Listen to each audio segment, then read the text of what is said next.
So, Wasted by Marya Hornbacker.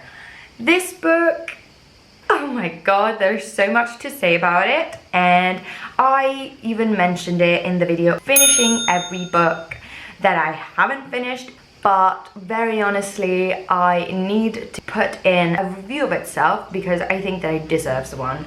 It's a very old book at this point, and I think that it has won some prizes. It is well written, but there is a lot to say. So without any further ado, let's get down to the review.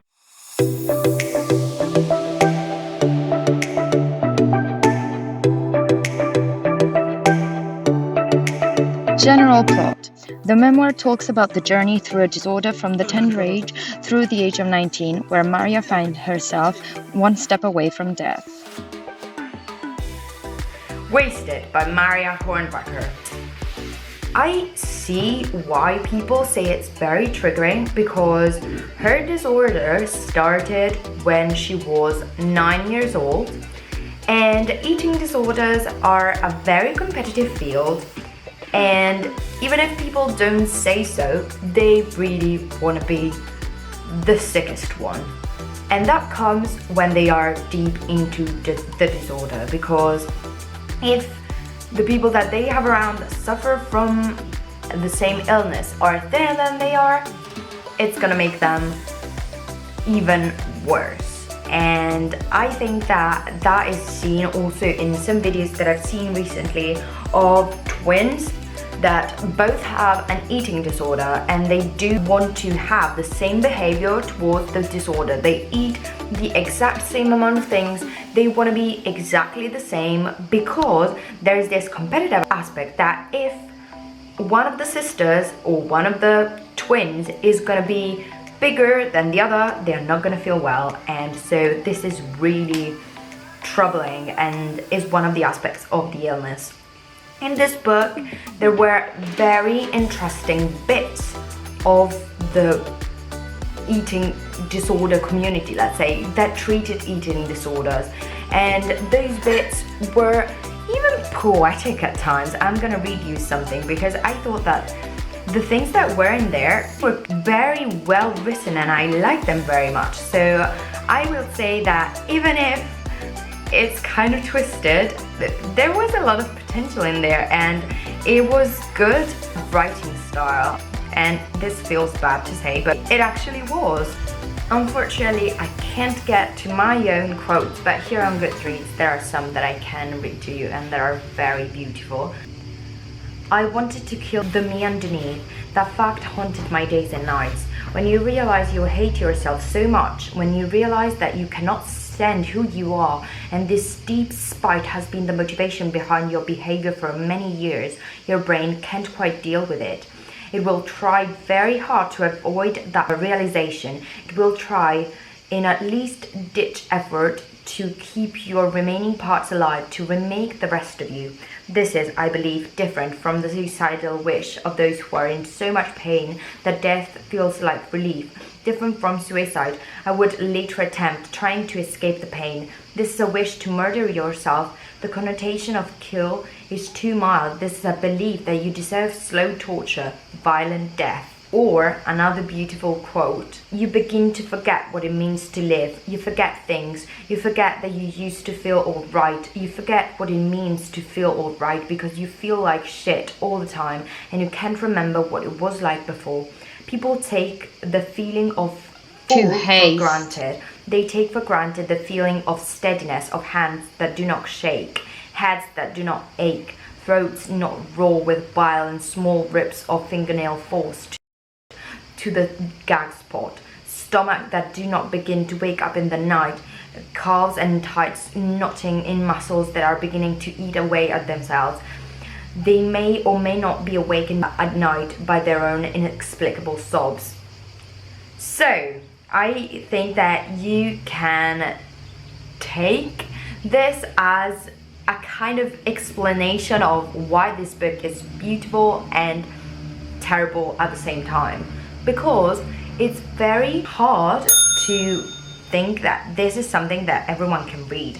You talk about suicide, you talk about hating yourself, you talk about numbers and a lot of measures that can be very triggering for a person that is still hooked up on those numbers, on those figures of death, and that wants this disorder to work for them. So I think that this is kind of triggering. And also she talks in a whole part about going to boarding school and what that does to her disorder and the fact of being away from home and everything. And I think that that is also something that could be quite triggering, because this is something that can give those people that are still suffering ideas to get ahead with their disorder. And in many instances she does not want to recover, and she shows that she doesn't want to recover. She says what she does. It's troubling, and it can give many ideas to people that are suffering. And she does give ideas. I can see that she had ideas in there that were not great. Just a second. Dog emergency kind of got me off the hook. So that's a lot to say about the book, and I would say that overall it's written wonderfully. So it shows the talent of the author, but whatever I can see of the author is stuff that does belong to this realm of narrating her own experience and madness and problems. And I think that she does that to be therapeutic, but at the same time it's not really living up to her full potential in a way, because I would like to see a fantasy story or a different story for her. But here we have madness, a bipolar life, so she narrates still of herself, waiting, non-believer's higher power, sane, and then wasted. And so everything that she has written, or that I can see here, surrounds her disorder, surrounds her problems, surrounds everything that she went through. And I've seen some videos in which she is now okay, and she has now a husband. She still has some thoughts, but not as prevalent as they were before, and I'm glad of that. And I think that she also puts down in the book a misbelief that you need to get to a point where there's no return and where you're basically almost dead to have an actual recovery.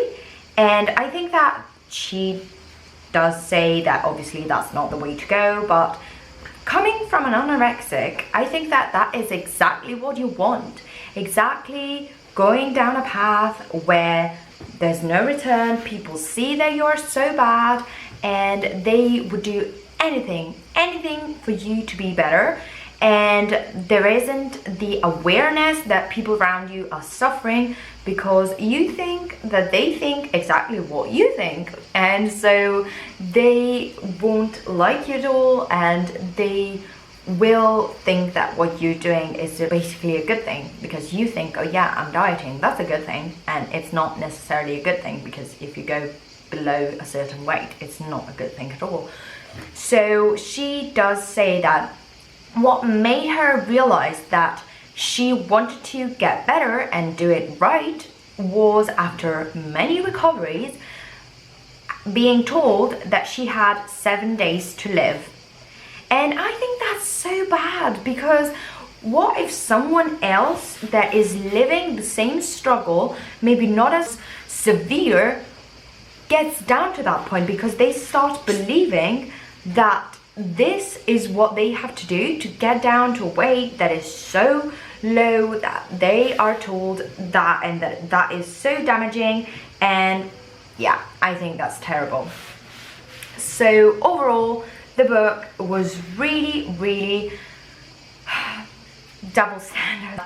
No, not at all. You should be reading uplifting things, not things that talk about death and talk about torturing oneself and wanting to make her feel even sicker, and that are completely oblivious to their own reality, because that's what she says, that she was oblivious to how bad she was. And that, I think, can also trigger some people and make them want to be even worse, because they will say, oh yeah, but I didn't even realize.